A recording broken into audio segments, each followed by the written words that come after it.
What up, what up, what up? It's me, L Teddy 27. Good as night, right about the hood. Oh, dear God, I'm already eating a drink. Look, a damn mess, just a damn mess. No means no, and yes means no. What up, what up, what up, what up, what up, what up, what up, what up? What's good, people? What is up? What's up, what's up, what is up, people? I am back for yet another review. This, ladies and gentlemen, oh yeah, I'm L Teddy 27. I forgot to say that. I'm back for another review. This, ladies and gentlemen, is going to be our review for, oh dear God, Real Life and Philanthropy. It is season 1. It is the reunion part 2. So, what am I snacking on? I'm almost finished too. Parable watermelons. They're so good. So good. So good. What am I drinking on? Shout out to my member MBN. She's a member and a subscriber. She got me this mask. And shout out to one of my subscribers, Tanya LaFleur. Her daughter has a shop whatnot where you can get things that are infused with nature's herbals, if you understand what I'm saying. Anyway, and I got some punch that is infused with nature's herbals, if you get my drift. It's good. I need some more this time. Let me know how much it costs. I have you send me some. Anyway, if I'm donning a mask, don we now our gay apparel. It's because I'm discussing this show, and once again, somebody has sent me to places where I have to be afraid for my own safety, and I have belief that they will cause me doing bodily harm. So, whatever. Can I start off by saying, production? You know, now y'all done been rolling with me long enough. You already know where I'm going first, production, before I even start. Y'all know where I'm going. Don't act surprised. Don't act like, oh, L Teddy always being so mean. Why you always gotta point out the little stuff? If you don't give me nothing to talk about, then I won't talk about it. Why I can't hear half the shit y'all saying? I'm over here trying to turn up volumes and all kinds of shit because y'all audio quality wasn't shit. So the entirety of the 46 plus minute reunion, half the shit that was said we couldn't hear. And then if you turn on the stupid little Google, YouTube closed captions, they just make up any word that they think they hear. Just a mess. Just a damn mess. I couldn't make sense of half of what was said. So I'm just going what little bit I could decipher, and we'll go from there. Where is Gerald? Where is Gerald? I mean, Gerald was an integral part of the season and of the show, like him or hate him. It's okay if Tristan don't come on, because Mama only had 3 words to say the whole season anyway. It's okay if Apollo doesn't make it, because maybe he's out taking another bump. Maybe Mama said, maybe a production said we would not be supplying you with cocaine, crack, and or Tina, or any combination of this such. So, girl, you got to get your own. And Mama said, well, I ain't coming. I mean, who else? But you got to have Gerald on the show. Maybe Zay, because, production mad because Zay wouldn't break him off none or give him no booty. And so that he got kicked off the show. I don't know. Maybe Carrie, because she was trying to find her a shake and go wig, because that natural bald, whatever, low afro shit she was trying to go for just was not working. I don't know why these people are not there, but Gerald should have been there. Maybe he was down there to the Kroger or to the corner gas station, get more of those $2 scratch offs, dear God, that he loves to have. Anyway, he won't there. Shout out to Terrence, because that's what Terrence would say. He won't there. He wasn't there, okay? Shout out to Terrence from Giving You the Real Team. Anyway, it was a bunch of talking, and I was not going to go into detail about all of it. Malik at some point was asked why he didn't do more philanthropy, since he's the one with the most extensive resume in nonprofit and philanthropy, and why he didn't do no more than what we saw. He ain't had no answer. He ain't had no answers. Child, I already went down the road where the girls do a little bit of something and think they done did something real big. Now they whole philanthropists, and they ain't did a goddamn thing. Okay? Ain't did a goddamn thing. But y'all out here whole ass philanthropists, dear God. How long has this 501c3 been, defunct, Malik? Inquiring minds want to know. That might be why you weren't doing no real philanthropy. Anyway, we'll get to that later. I think it was a bad idea to ask Roshane and Kwanzaa questions about scenes they weren't a part of. Like at a reunion, you want the people involved in the scenes or involved in certain situations to give you insight on what they were thinking or just to relive and retell the situation. If we want to know what it feels like as a viewer, we are viewers ourselves. We're watching it. We already know. We don't want that. We already have formulated our opinions as viewers. We're looking for people that were a part of that particular situation to give us more information and tell how they felt watching it back because they're privy to more information than just the average viewer. But whatever, I thought that was not a good idea at all. Then there was this at least during the first half, they kept having this drumbeat in terms of questions for Jamie in and around why he didn't defend Malik more as his friend. It was stupid. I didn't understand it. It was dumb. Everybody, listen. I'm sure Jamie looked and said, listen, Malik can defend himself much better than I ever could. That's a grown-ass man. And I'm with Jamie on this. I ain't got time to be out here defending grown-ass people. Grown-ass people. And he said more than once, we are more like acquaintances, but we ain't friends. That ain't my good Judy. And we riding deep somewhere. You know what I'm saying? We've known each other for some time, longer than everybody else on the show. Y'all keep trying to call us friends, and we're really just acquaintances who've known each other because of work that we've done. But y'all trying to make it like they was BFFs and Jamie's supposed to be out here windmilling hoes for Malik. No, that's not how that works. That was just stupid. But that goes to show. See, it's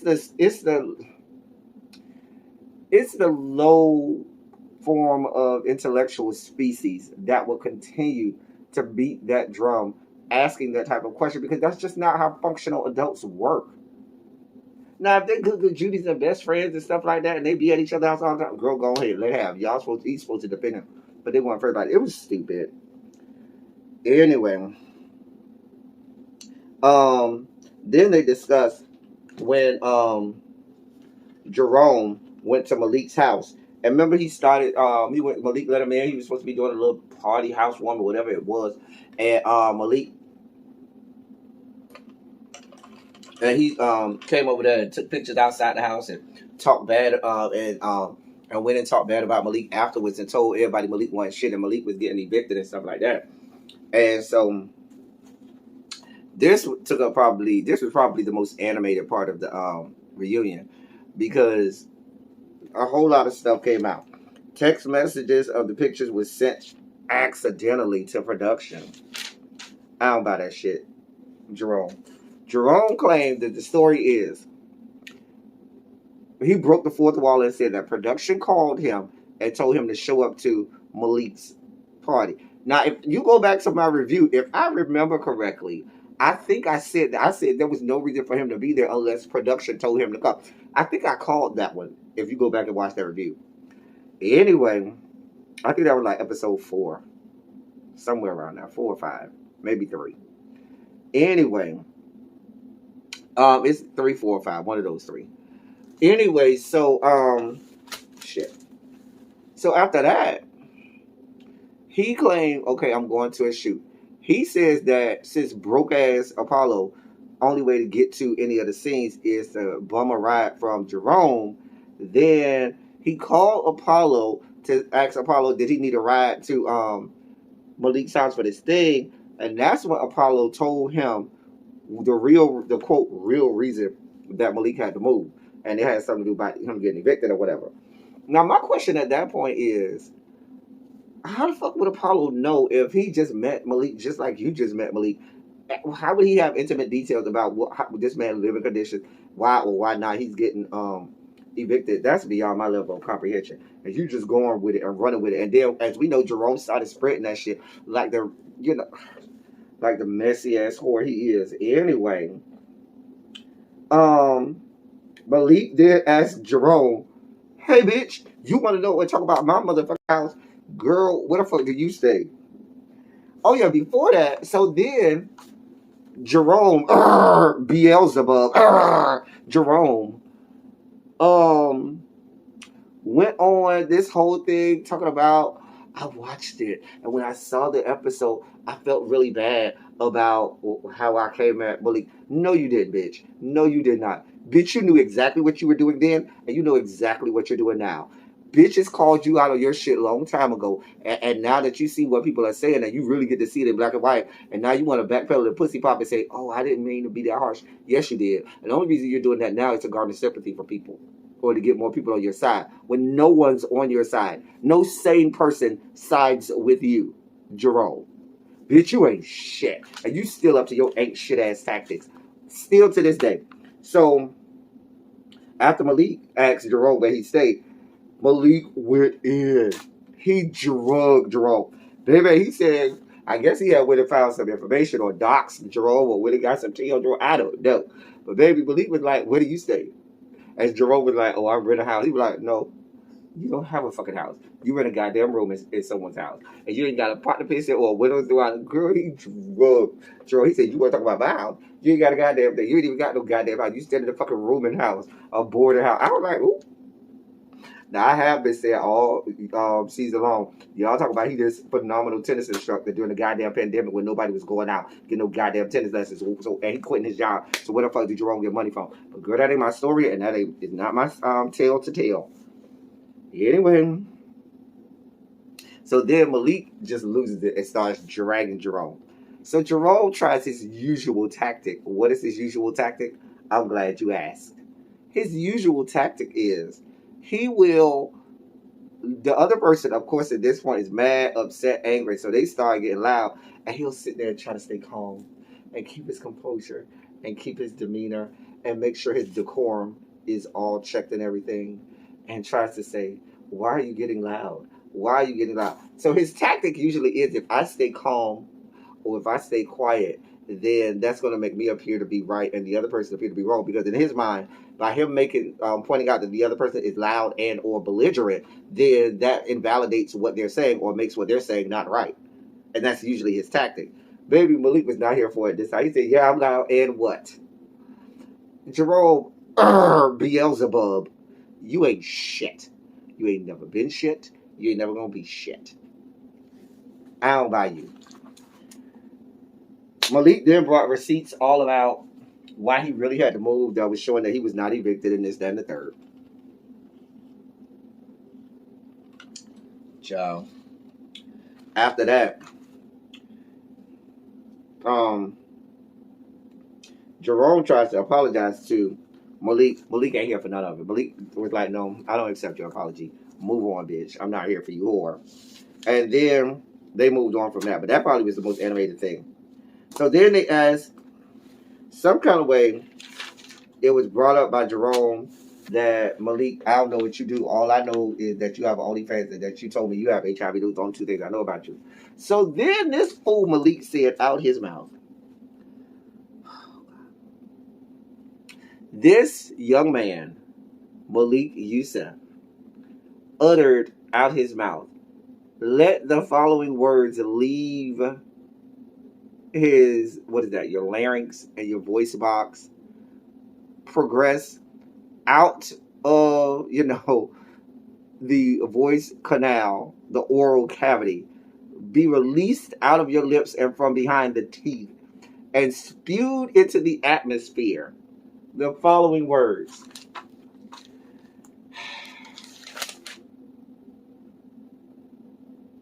His career is telling people he's HIV positive. Let that sit right there for a moment.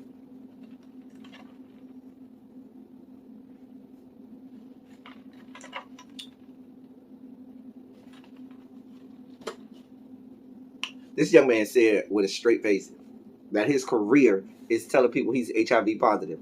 Now he's going on to say, oh, I guess he got some sponsors or something like that, or he's a sponsor for pharmaceutical companies or whatever. I don't know. But if you are, I don't think it bodes well for your affiliation with said organizations if you're out here knowingly telling people, yeah, they just pay me and that's how I live and do everything. I don't do shit, but I just sit here and live off of whatever paycheck they send me. Because it makes it seem like it doesn't give a good look for that company. And I would venture to guess that company is probably going to say they don't want to do any more business with you. He tried to get Jamie to validate what he was saying. Jamie didn't want no parts of it. Jamie stayed quiet, said, nope, I ain't getting into none of that. But that, you know what that sounds like, Malik? That sounds like someone who ain't trying to have a real job nowhere in America. Hello, it's 2021. And just because you stay or grew up in a place that was backwoods and alley, let me tell you something about advertising and sponsorships and stuff like that. That kind of stuff is based on numbers and ratings. Numbers and ratings come from the big cities. And let me tell you how big cities work. They're very aware of people. You would never be the first person in a big city to come out and tell that you were HIV positive. I shudder to think that in a city like Birmingham that you were the first person to openly say that you were HIV positive. I shudder. I just, for some reason, I don't believe that belief. Especially with AIDS at the time that you had said something about it, had been around at least 30 plus years. And you would have, no, I don't believe that. No, that don't sound right. Anyway, that's not a good look. Then they got to the OnlyFans page. Now, at this point, they asked Jerome, why did he really subscribe to the OnlyFans? To Malik's OnlyFans. So Jerome, Beelzebub, stated that he subscribed because he was tired of Gerald just throwing out there that Malik has unprotected sex. And he said he is someone who just throws accusations that aren't substantiated out there. Isn't that what the fuck you did when you went surely based off of what Apollo told you about Malik's situation and went over there and took pictures and started spreading that lie all around, and now Malik does show proof and receipts that ain't even the reason why, but you went on an unsubstantiated accusation then and spread it all through the cast. Had no problem saying it. But now all of a sudden you're not the type of person that would spread unsubstantiated accusations. Bitch, get the fuck out of here.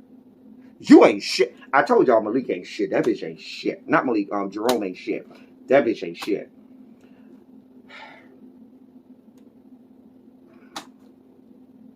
So then he kept on saying, yeah, I had really no intention of really trying to see it for that.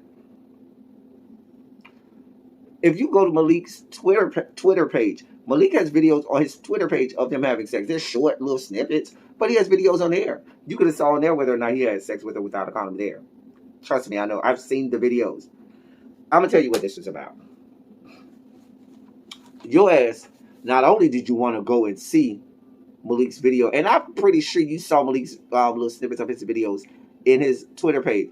Your ass wanted to be able to go on the OnlyFans so that you could look at the longer videos. And you can go in the comforts of your own little room at the boarding house, rented home, grab your little Albaline and stroke it out for as long as you want it, playing it over and over and over, the long videos of Malik's long peen, because you have an infatuation with his long peen. I am certain that at this point you want him to shove his long peen somewhere inside of your body. I'm just saying. Anyway, at this point they asked Kwanzaa about the name of that organization, and this is what I had to put the show on mute. Every time I heard Kwanzaa's voice, every time she spoke, I lost brain cells. Kwanzaa. I think the collective of the cast looked at you like you was the dumbest person in the history of mankind. I mean, what in the... How she's making the name of this organization, Lost and Found, a bad thing. And then the cast was trying to coddle her. See, I'm not going to coddle you. What you want, Kwanzaa, and what you lean on is what a lot of people lean on. I'm not going to coddle you.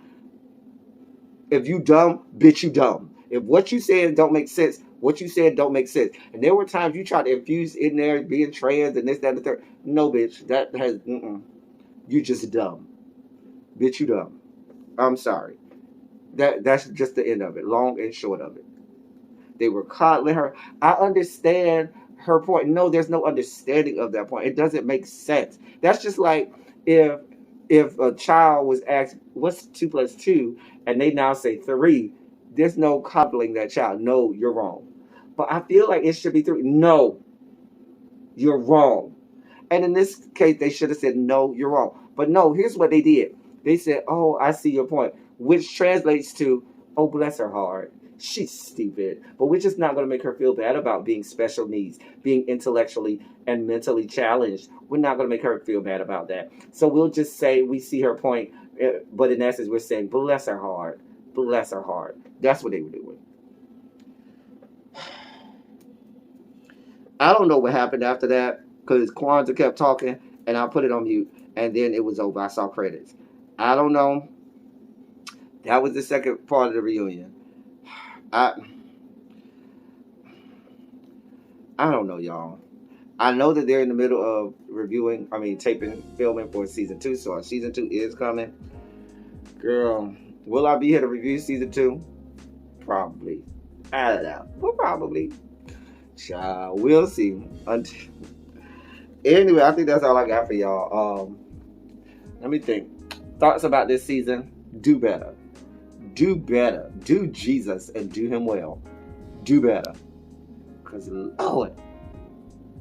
God. But we made it, y'all. We had the end. That's all I got for y'all. Until next time, thank y'all for coming. Y'all drive safely. We out.